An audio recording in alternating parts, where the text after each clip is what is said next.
Amarkets brokeridan ro'yxatdan o'tishni ko'rib chiqamiz. Bu broker bilan 3 yildan beri savdo qilaman. O'zini oqlagan ishonchli brokerlardan biri bo'lib hisoblanadi. Har bir videolarimni tagida mana bunaqa brokerlarga ishonchli havolalarni qoldiraman. Agar meni partnyorim bo'lmoqchi bo'lsanglar, bemalol shu havola orqali o'tib savdolarni qilishingiz mumkin. Saytimiz ochilgandan keyin Начать сейчас bosamiz. Bu yerda birinchisida ismni yozamiz, ikkinchisida familiya, email va telefon raqaminglarni. Agar mijoz sifatida menga biriktirmoqchi bo'lib qolsanglar, u меня есть kod partnyorani bosasizlar. Shu yerda mana bu narsani terish kerak bo'ladi. I E W 2 A P. Ya'ni kelajakda qanaqadir yordam yoki muammolar tug'ilib qolsa, pul chiqarishda masalan, bemalol men orqali o'shani hal qilsanglar bo'ladi. Nasib qilsa hech qanaqa muammo bo'lmaydi. Bu broker bilan chunki shuncha paytdan beri odamlar ishlayapti, men bilan hech kimda hali hech qanaqa muammo bo'lmagan. Открыть счетni bosamiz.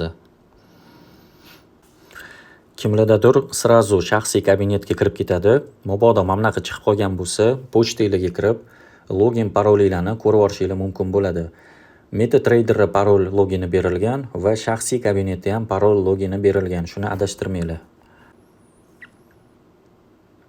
Xo'p, mana shu teylar ochildi deyapti. Login va parol sizlarning pochtalarga yuborilgan deb yozyapti. Daliyani bosamiz. Bonus va cashbacklarni ozgincha taqdim etyapti. Daliyani bosamiz. Hisobinglarni to'ldirib, bemalol savdoni boshlashingiz mumkin deyapti. Shaxsiy kabinetga o'tamiz. Va bizga pochtaga mana shu tasdiqlovchi 6 xonali kod kelgan bo'ladi. O'shani mana shu yerga kiritamiz.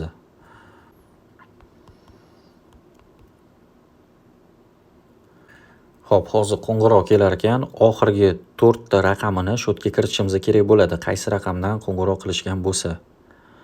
Qo'ng'iroq kelmaganligi uchun SMS keldi menga. O'shani kiritganimdan keyin bu yerda endi rasmga olish kerak bo'ladi. Yoki prava, yoki o'sha ID karta yoki qanaqadir muhim hujjat, yoki-da pasportning rasmini. Dokumentlarni rasmga olib yuborganimizdan keyin bu yerda shaxsiy ma'lumotlarni kiritish kerak bo'ladi. Продолжите bosamiz keyin. Hujjatlarimizni tekshirib chiqayotgan vaqtda bemalol shaxsiy kabineti bilan tanishib chiqsak bo'ladi. O'ng tomonda yuqorida odamchani bossa, Moy profil eng muhimi shu. Shuni bosamiz va o'zingizlarga kerakli ma'lumotlarni ko'rib o'tishingiz mumkin. Mana kошелек turibdi. Agar qo'llab-quvvatlashga qanaqadir savol bilan murojaat qilsanglar, именно shu kошелekka oldin yozasizlar, keyin savolinglarni beraverasizlar.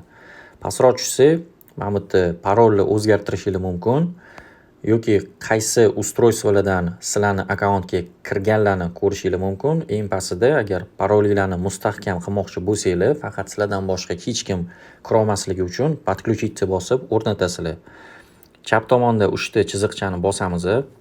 Mana finansiyda пополнить счет, ya'ni hisob to'ldirish, hisob chiqarish, ichki переводlar, Historiya operatsiya, ya'ni pul chiqargan, kirgizgan hamma narsa shu yerda ko'rinib turadi.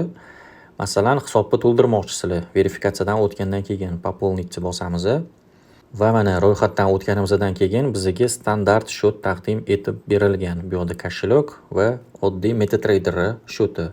Pastroq tushsa, mana показать всени bosadigan bo'lsa, har xilcha yo'llari bor. Uzcard, Humo karta, Visa karta, Mastercard, har xilcha kriptovalyuta usullari bilan ham to'ldirishingiz mumkin hisobinglarni.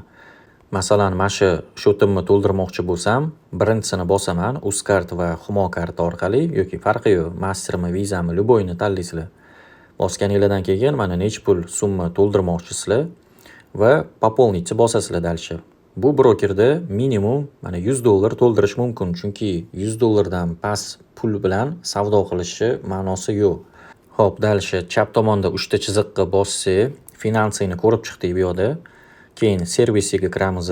Bu yerda tradingga aloqador har xilcha mabodo savdoni qilishni bilmasanglar, yordam kuchlari bor. Keyingisi настройки, mana мои счета, ya'ni o'zingizlarning shotinglarni ko'rasizlar. Yangi shot ochmoqchi bo'lsanglar, shu yerda demo shot yoki-da shotni almashtirmoqchi bo'lsanglar va islom shoti ham bor bu yerda. Swap olmaydigan. Yoki-da oxirgisi mana kreditni plechoni almashtirmoqchi bo'lsanglar, endi hozir bitta shot bor. Shuni ham bemalol endi verifikatsiyadan o'tgandan keyin ko'rinadi hammasi. o'zgartirishinglar mumkin. Hop, glavniyga kiramiz. Bu yoqda prinsipiy boshqa narsa yo'q. Agar mana MetaTrader 4.5 yuklab olmoqchi bo'lsanglar yoki A-Markets o'zini ilovasini pastida ham bor. Prinsipi shu, bu brokerda qiyin narsa yo'q. Iloji boricha shu ilovani yuklab olib, telefoningizdan kirganinglar yaxshi. Hozir men bu Apple'dagi Safari'dan ko'ryapman. Sal noqulaylik bo'lishi mumkin bu yerda. Hop, bo'ldi, mana to'ldirasizlar. Shu tiylarni verifikatsiyadan o'tganingizdan keyin bemalol MetaTraderga o'tib savdoinglarni qilishingiz mumkin.